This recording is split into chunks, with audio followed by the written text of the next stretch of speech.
Vivissima, how are you? I'm good. How are you? I am a little bit tired. Me too.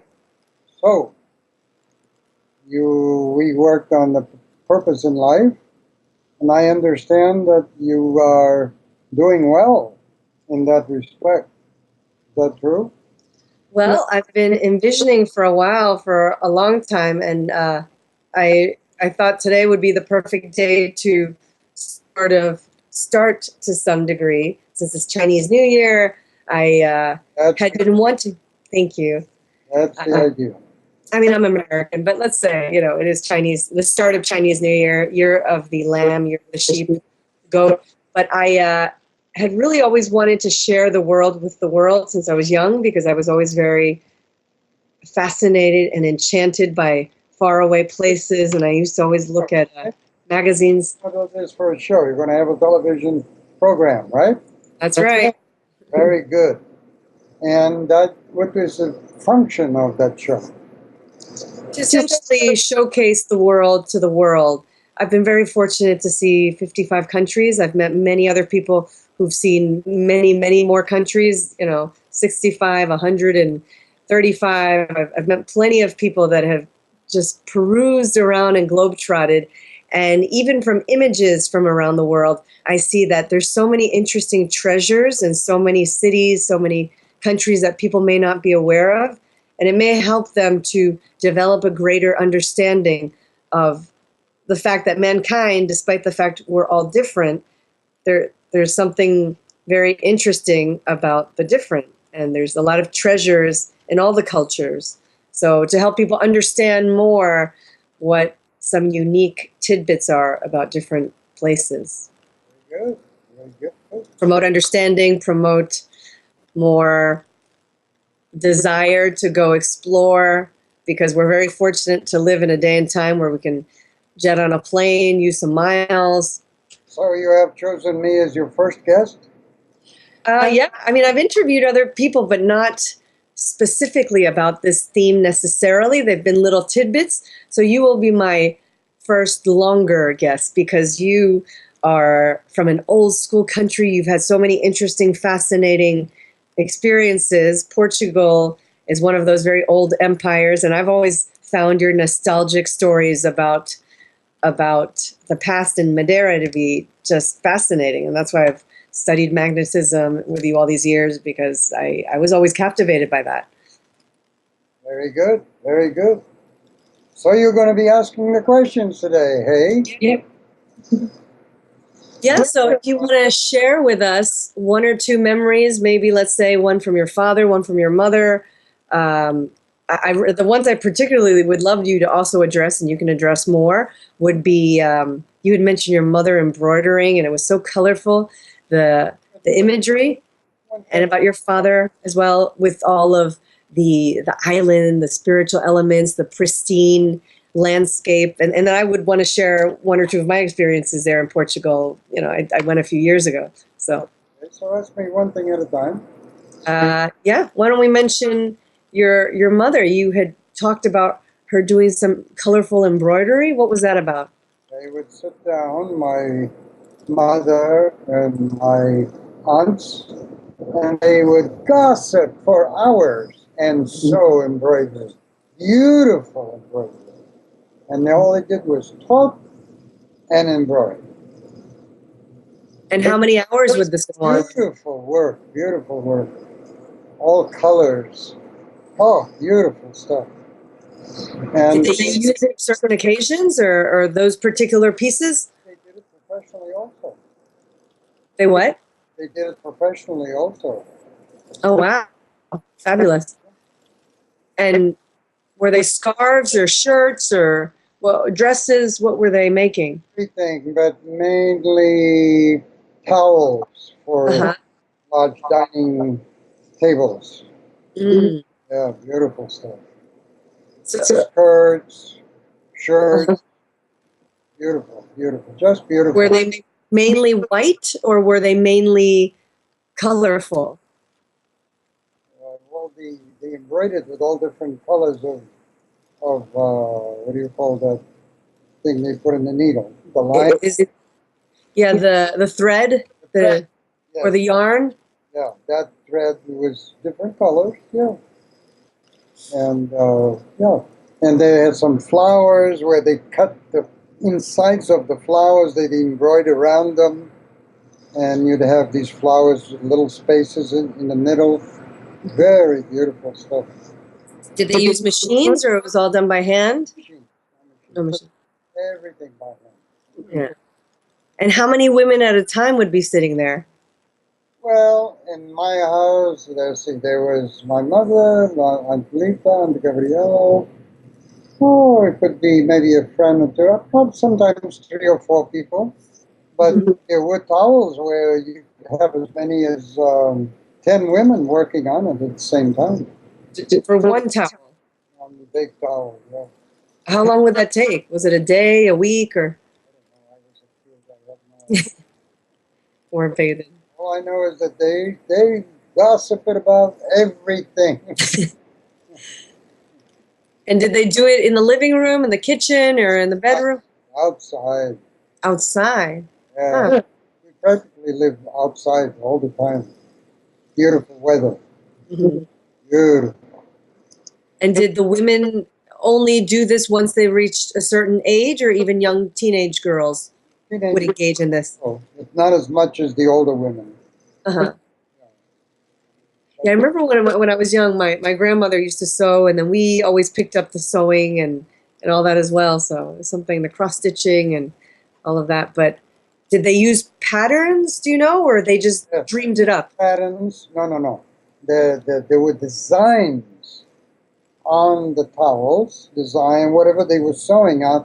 They would put they would iron a special paper with lines that would leave an imprint on the towel, on the clothes, and then they would sew around that. Okay. Yeah. And most of it was to be sold, or most of it was to be used by relatives? About 50-50. 50-50? Hmm. I think, because there were many of these things around the house. In fact, I have some here still, Mhm. pieces. I hope I don't lose them somewhere. Beautiful. Beautiful stuff, yeah. Were they made of cotton as well, or they were made of lace, or what were these towels sort of made of? Were they? I have no idea. No. And I don't know. so, I don't know. no. Did you see this in many different artisanal shops when you walked around the villages, or? Oh, yeah, even downtown, there was a place there. There would be women sewing outside in front of the shop. Mm. And not only that, but when boats came into the port of Madeira Island, Mm. that's where I was born, Mm. all of these little boats would flock to the ship, and they would sell embroideries from the little boats. Oh, wow. Them out like this, and Oh. looked at them, and they would make extra money that way. Were they selling those to tourists, or were they usually Portuguese people? Tourists, yeah. But tourists from other countries, or? Mm. Like, which countries did you see, or you were a kid, so you didn't really know? Oh, a lot of from Gibraltar. Mm-hmm. I don't. You don't remember. I know from Gibraltar there were quite a few. But Did you ever go to Gibraltar? there was another thing that the kids did. They would go on little boats Mm-hmm. with no bathing suits. We're talking about little kids about maybe 10 years old, from 10 to 14. Mm-hmm. And they would go on these little boats, and they would go into the water, up to the ship, swimming, nonstop, with no bathing suit, nothing. And Uh-huh. people would throw coins to them, and then they would dive into the water to catch these little coins, and they would put them in the mouth. Uh-huh. They had no pockets, Uh-huh. because they were very poor. They couldn't afford bathing suits. Wow. No big deal. There's no big charge there, as far as that I can remember. In general, there was not that much charge like in the United States about the private parts and all of that. But the kids were by themselves, or they had some adult rowing the boat? Oh, adults, nothing. No. They Oh, they did everything. Maybe one older kid would row the boat. Mm. They would fill the mouth with, and then when they finished, the the sheets were full of coins. It's like those you know, in those Chinese shops they have the fish or I don't know if they're Buddhas or something. They have them all the lucky coin things. Now that you're saying it, but what about your father? You had always talked about the stunning landscape as you're talking about the seaside village. You had always mentioned the soil and the sun, and it just seemed, was it beautiful all year round, the weather, or was it cold sometimes? Did it snow? When I was a kid, my father was a saint. He was a master. He was a spiritual master. I learned my whole basic background was due to him. And then after he emigrated to the United States, like all Americans, the money went to his head and he changed. But it wasn't just the money, there were other factors. But Responsibilities and a he, little more stress. he was quite a guy. No, you're very fortunate. I mean, I'm sure it's true for most people that move from some idyllic place to the busy, bustling city life in any country. It's probably a different lifestyle altogether. But did you climb trees, or was there water? I had my breakfast on the tree almost every morning. Wow. There were 4 fig trees, Uh-huh. 2 of white figs, green figs, and 1 or 2 others of a different type of a fig, which is a little longer and dark. And I I've would seen go up different there. types. Were they sweet or was it so sweet? They were sweet? So you had that for breakfast or was that lunch or dinner? It was my breakfast. And just a fig by itself? It was the best thing you can have. Healthy, right? It's got. During the war, it was very hard over there. We only ate meat once a week, which is good. Yeah. And the poor people, of course, in times of war, are much healthier. Hmm. You know that. It's a fact. That's interesting. It's in the books because they eat less Uh-huh. and they eat more raw stuff. You know, my relatives had always talked about when they were young during the war as well. There was only meat once a year, not even, it's like once a year that they'd have chicken or meat, and rice was barely scarce as well. So that's interesting. I didn't think about that. Yeah? That it was actually healthier. It's interesting, especially these days with the extra. I don't eat meat at all. Now, yeah, no. Now you're saying with the with all the pesticides and the antibiotics and My reason is not primarily that. My reason is that I didn't know how evil human beings can be. Did you ever see movies of what happens in a? I have. No, unfortunately, I have. It's I know you love animals very much too. Oh It's my hard. God. Love or don't love animals, you have no right to treat another living thing that way. And animals are living animals. Man is an animal too. But man has self consciousness, animals have simple consciousness. Right. How can a human being treat an animal with simple consciousness like that? My father used to tell me animals are the flowers of the universe. Interesting. Yeah, you had always said as well because the animals have more of a spine and fish maybe have less of a spine that they feel the nervous system feels it less, right? They eat fish once, sometimes twice a week, mainly once. Fish, my father used to eat fish also, and he used to tell me fish is much closer to a vegetable, and their nervous systems are rudimentary. That they don't feel the pain as much. There's that survival instinct. They react, but like say you eat shrimps. Shrimps don't have nervous systems, so that's okay. And In Madeira, we ate lapas, carmujos. These are little wiggly things that live in the rocks of the salt water. Delicious, and they don't feel any pain, so it's okay. Is it algae or seaweed, or is that more like a sea urchin or something like that? They're little creatures. I don't know what the name Little is. creatures, yeah. Yeah, no, Chinese people, they eat a lot of fish, especially during New Year's. It's something symbolic because of the words. Huh? They eat everything. Well, yeah.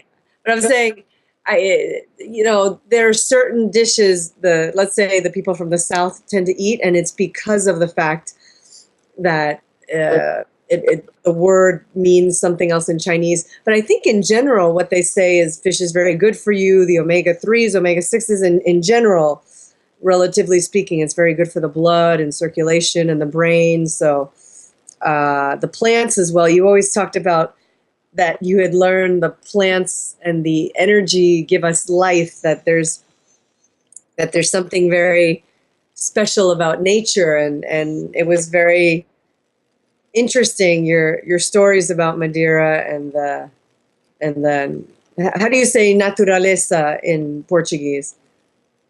Natureza. Natureza, yeah. When I went to Portugal, I couldn't really understand a lot of the Portuguese. Here in Miami, I can understand most of the Brazilian Spanish because I speak Spanish, the Brazilian Portuguese rather.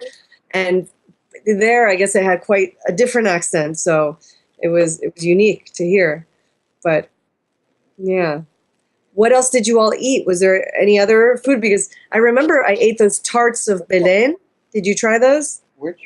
The tarts of Belén from the monastery over in Lisbon. They were amazing. These egg tarts, out of this world. They were so good. I brought some home on the plane because they were that good. Huge line. Amazing.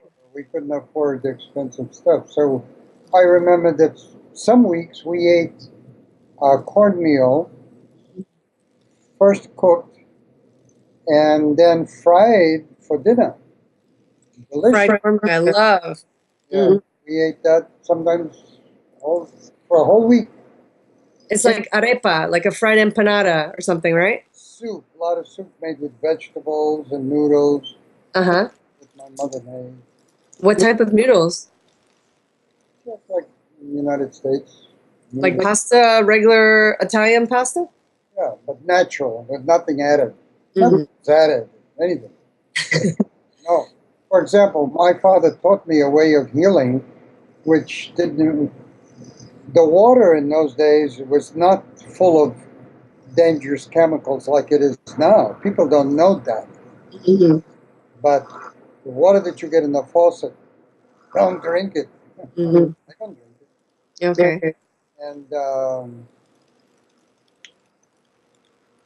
my father taught me a way, because it's Madeira and we walked around with no shoes, sometimes we got cuts and things like that, and they infect very easily because it's a tropical island.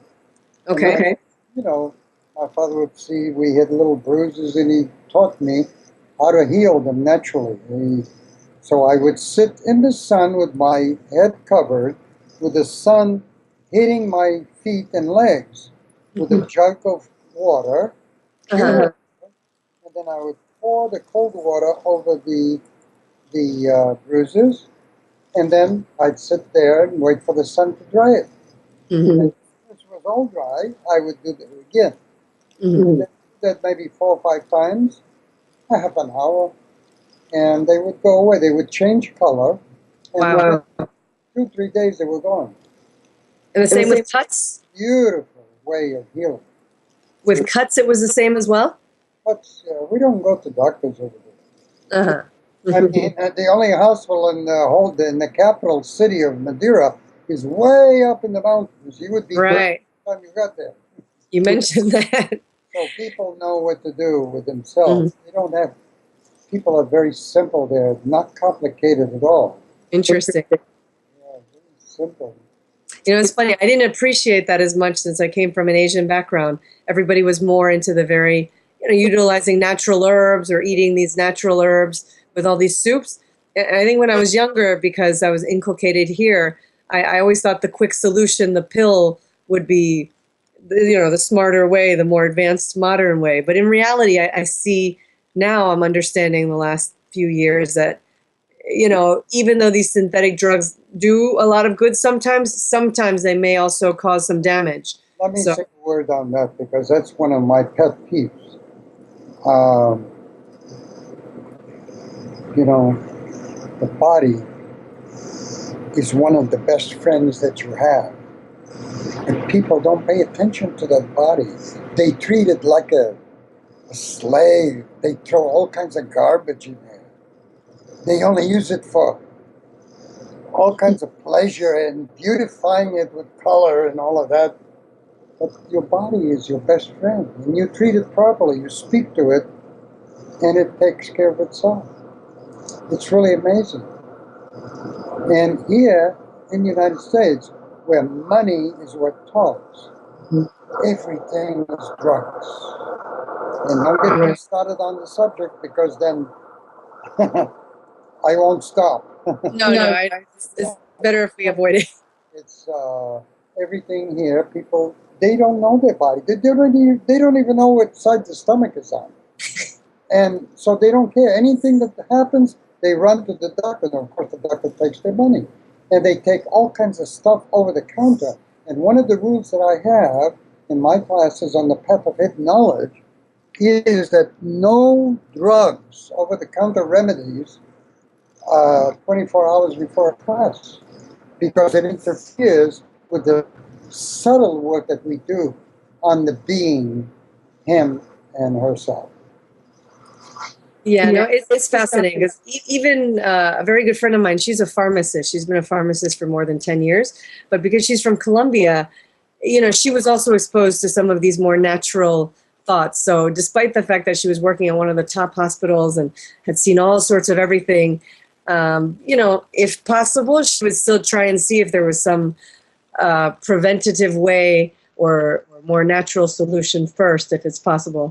Let's say for her family. Obviously, like you always said, in a trauma situation, if you're needing to save a life, then that's a different story. But yeah, no, I always thought it was fascinating that you had maintained your health so well all these many decades, and you're very conscious about health. Most people, like me and the other, it's just not as much of a priority because we have other priorities or interests nowadays. But because you were raised in this very idyllic setting where nature was very important and emphasized, I guess you were fortunate to see that.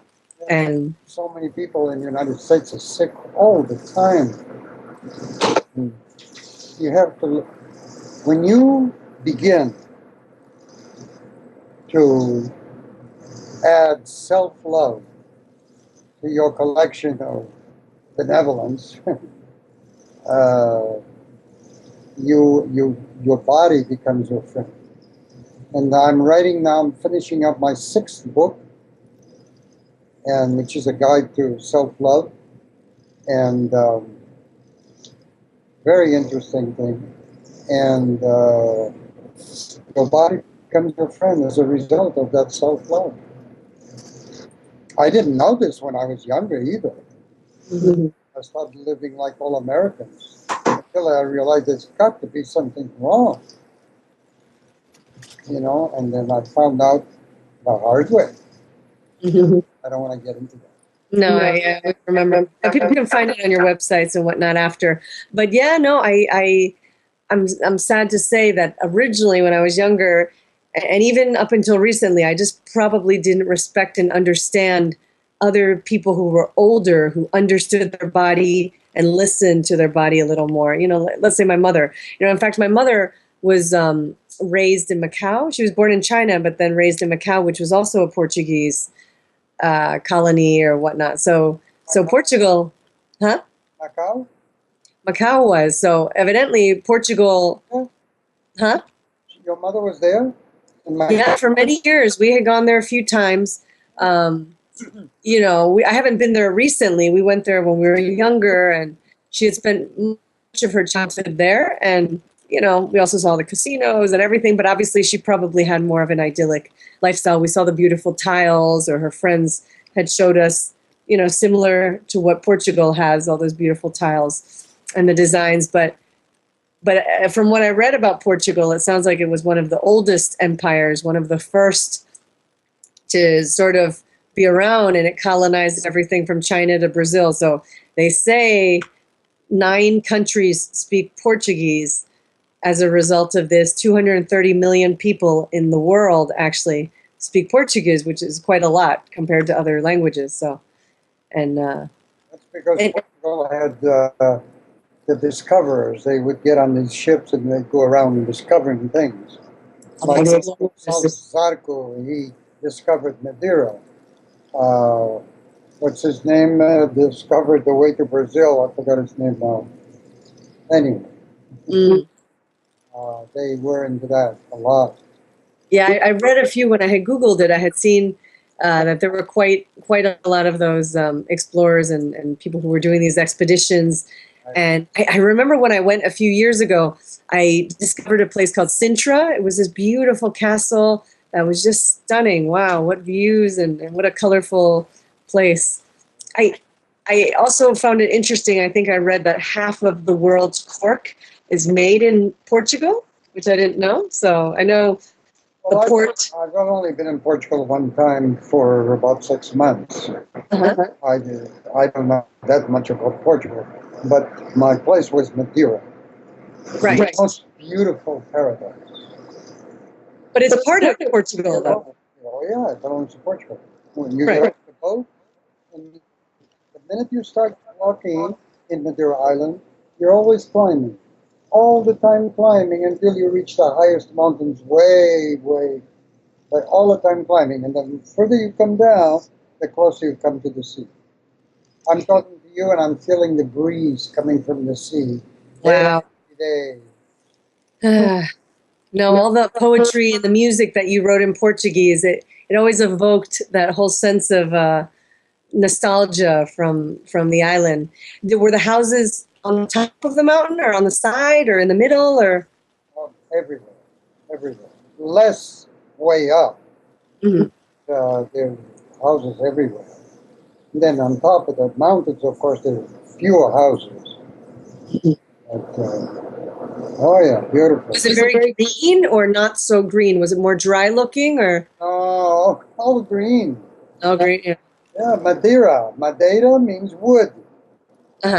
When Gonçalves Zarco got there, he saw this place was all wood. Green. Yeah, trees. Okay. My former art teacher is from Venezuela, but his family is also from Madeira. So I've been very fortunate that some professors of mine, right? You all have that background and that sensibility. So there's probably something about maybe people from there that just have a penchant for teaching. Because my mother was also an educator. That's what she studied in college, and then she went on to become an elementary school teacher or whatnot. So yeah, now that I'm thinking about it, I didn't make that connection. But maybe there was something about the country or the island that promoted that. I don't know. Because a few of her friends were also educators, now that I'm thinking about it, oddly enough, because they were probably in the same classes. But you had said that was your life's purpose, right? To sort of educate and get people to see these other truths and so that they could make the world a better place. So I always respected that. When you have your show, then I will talk about all the different transformations I went through and so forth. But what I want to tell you right now is that you have now, your purpose in life is clear. And I really want to see you there with your own show as soon as possible. So work on that. I think you'll be very successful. Yeah, I know. It's funny. Even years ago, I knew that was what I enjoyed. I remember years ago when I wrote my mission in life, more than 10 years ago, you know, it was sort of to bring the world to the world, to showcase all the beautiful culture and customs and cuisines of the world to people around the world. So now with YouTube and social media, it's actually a reality now. It's very possible for anyone to do it. So I'm fortunate. You're there on TV with your own show. Okay? And I want to leave you this thought. You will get to your show quicker if you concentrate only on one thing. Right. That show. Eva's show. Okay. Okay? Very Thank you. Talk to you next time. All right? Alrighty. Have a good night. Bye-bye. Bye.